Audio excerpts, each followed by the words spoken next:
Ever heard that saying, more than meets the eye? Mm. Well, today, we're diving deep into a guy who embodies that, Kris Kristofferson. Okay. I mean, me and Bobby McGee, it's iconic, right? Yeah. But his story, it's so much bigger than just one song. Absolutely. He just passed away at 88, and we wanted to take this time to really unpack his legacy. Right. So whether you're a country music fanatic or just recognize the name, get ready to uncover the layers of Kris Kristofferson. Scholar, rebel, poet, the whole nine yards. Yeah. Fascinating guy. So picture this, Texas, 1936. That's where it all begins for Kristofferson. Military family, those Texas roots. Sounds like the start of a country song, right? It does. It does. But then things take a turn.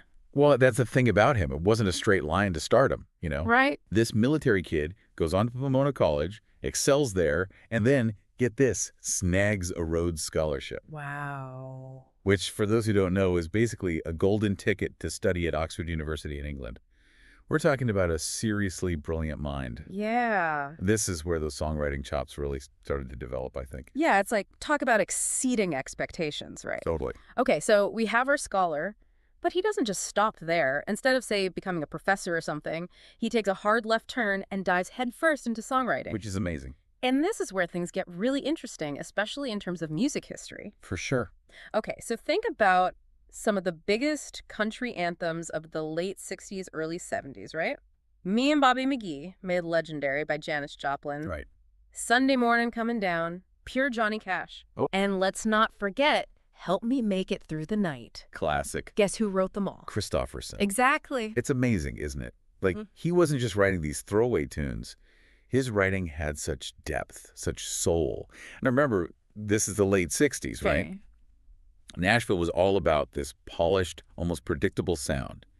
And then comes Kristofferson injecting all this raw emotion, this almost literary quality into his lyrics. Totally. It's incredible. And Help Me Make It Through the Night. I mean, that song, it wasn't just a hit. It like broke country music conventions. He did. Talking about loneliness, vulnerability, those kinds of emotions, that was new territory. And it really resonated with people. And the Country Music Association, the Grammys, they take notice. He's winning awards.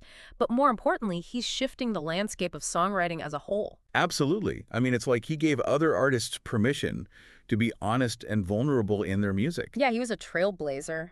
And then, of course, there's the whole outlaw country thing. Right. It's like, can you believe this guy? Well, you know, you got to think about the bigger picture.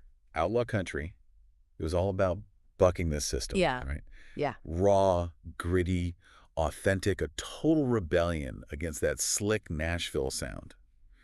And you think about the other guys in that movement, like Waylon Jennings, Willie Nelson, Legends. Kristofferson with his rugged individualism and those soul-bearing lyrics. I mean, he fit right in. Oh, yeah. It wasn't just music, it was an attitude. Oh, totally.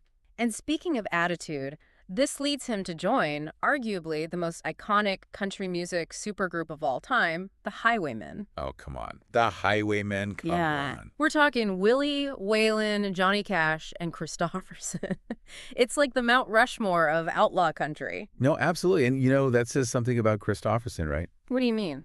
The guy had this magnetism that drew in these legends. Remember we talked about that Rhodes Scholar background? Yeah. Kristofferson just wasn't content with being put in a box. He had these different sides, these different talents. Yeah. And that kind of leads us into his acting career. Right, because he wasn't just making cameos in these films, he was acting his heart out. For many, he is the definitive Star is Born. I mean, he even won a Golden Globe for that role. Right. But it's interesting, though, he didn't let himself be typecast, right? Right. I mean, don't forget about Cisco Pike. Totally different vibe. Showed some incredible range as an actor.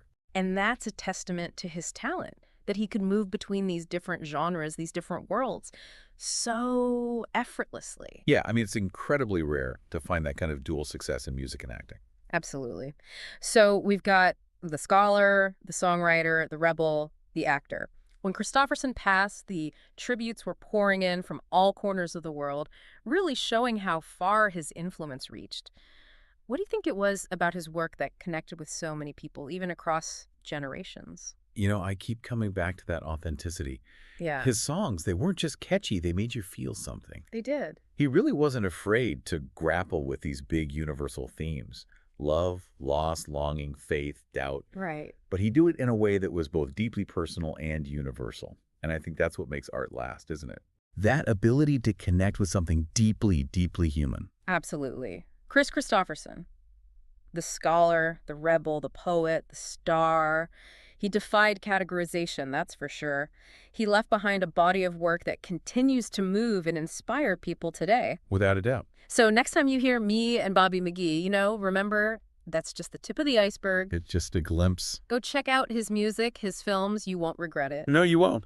And that, my friend, is a glimpse into the life and legacy of Kris Kristofferson. More than just a name on a radio dial, a true original. He was. Thanks for joining us for this deep dive. Of course.